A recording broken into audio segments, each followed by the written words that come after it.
はようございます。建築起業家の斉藤俊一です。空間デザインを中心に奄美大島で古民家ホテルを運営したり、千葉への移住をおすすめする房総イズムで住宅を作ったり、設計者が集まる飲食店デザイン研究所の運営をしています。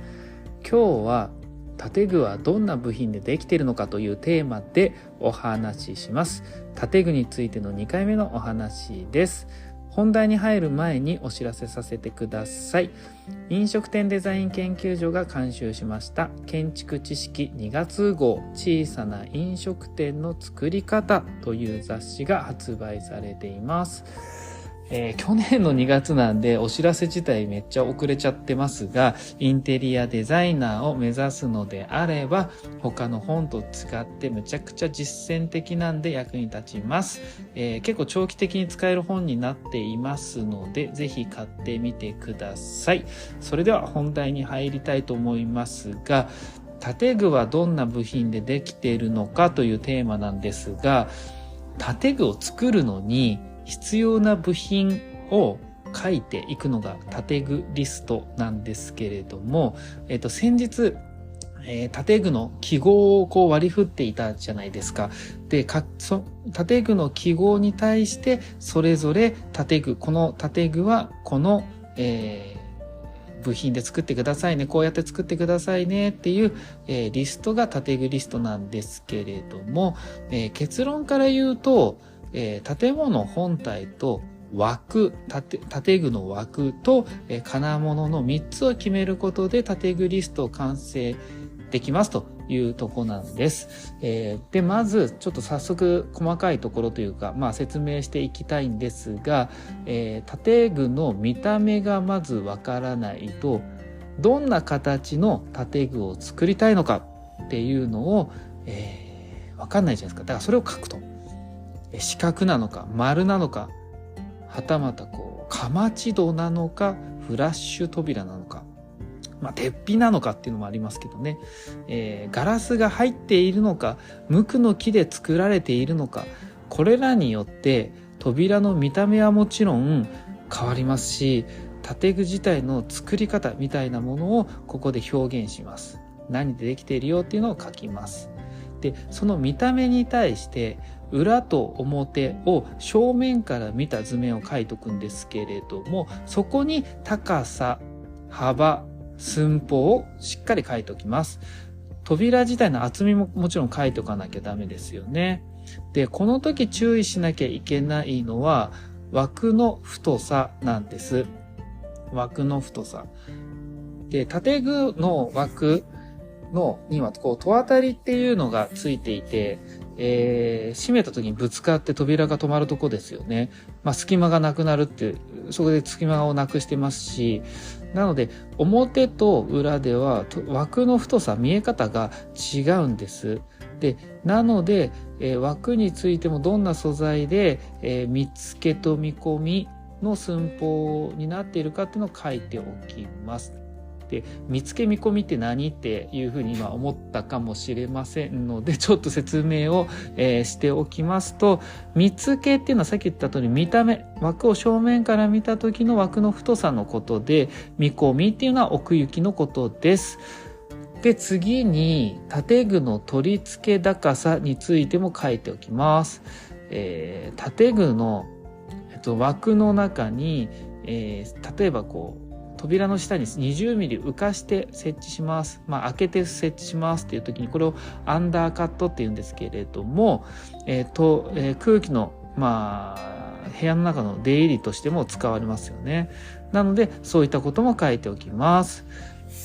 で、扉の本体が決まったらそこに取り付ける金物を書いていくんですけれども、大きくは次の3つの金物を決めていきます。長板と取っ手と鍵、この3つです。長板にもね、いろんな種類があって、ググればいろいろ出てくると思うんで、まずは調べてみてください。ここではよく使うものを説明しますが、まず平長板っていうのはよく見る形ですよね。扉には大体これついてると思います。で、長板を見せずにシンプルに仕上げる時っていうのが隠し長板っていうのを使ったりしますね。あとは出入り口とかに結構重たい扉になっちゃって上下に取り付けるのをフロアヒンジっていうのもあるんです。で、ちなみにフロアヒンジ、フロアって床じゃないですか。で、ヒンジっていうのはこれ長板の意味なんですよね。英語でヒンジって言ってるだけですね。で、ここまでが、開き扉についてのお話をしたんですけれども、引き戸は、レールになりますよね。もちろんぐるぐるぐるって。で、引き戸のレールには上吊りレールと、下に戸車をつけてスライドさせる V レールっていうのがよく使われます。長板も、レールも同じなんですけれども、実はこう扉の重量によって選ぶ金物が、決定するっていうところがポイントなので忘れずにいてください。で、二つ目につく金物の取っ手なんですけれども、開き扉ならレバーハンドルですよね。よくハンドルでぐるっと回してグッて置くやつ、ラッチがついてるやつですね。で、引いたり押したりして開くプッシュプルっていうハンドルもありますけどね。これは押す、引っ張るみたいな感じですね。で、色や素材、形状を決めていきます。そのレバーハンドル自体のね。開き戸にも引き戸にも、使える丸棒取っ手。棒になってる取っ手もありますし、引き戸だけなら彫り込み取っ手っていう形もありますよね。で、今では取っ手自体を作る人っていうのが減ったので、ここではメーカーの品番を書くってことになります。で、あとそう、レバーハンドルとかで扉の厚みが使えたり使えなかったりするものもあるので、これ次に出てくる鍵についてもそうなんですけれども、扉の厚みとレバーハンドルが対応しているのか、鍵が対応しているのかっていうのはちゃんとチェックしておいた方がいいと思います。で、最後の鍵、3つ目なんですけれども、鍵にも種類がいろいろあってですね、開き戸では間仕切り錠、表示錠、シリンダーサムターンみたいなのがありますね。で、空錠とか空錠っていうのが、空錠っていうのは何も鍵がついてないってことなんですが、まずそれで引き戸には鎌錠も使われますよね。鎌錠、鎌です。鎌錠で、さらには間仕切り錠はトイレとかに使われますよね。間仕切り錠、トイレとかに使われる。鍵はかけれるけど、いざという時は外からコインとかで開けられるタイプの鍵ですね。で、表示錠っていうのが鍵が閉まってるかどうか、赤とか青とか白、わかんないですけど色でわかるっていう鍵です。で、シリンダーサムターンっていうのは、シリンダーとサムターンって2つついていて、玄関扉に使われていることが多くって、鍵付きってやつです。鍵って本当の鍵ですね。キーです。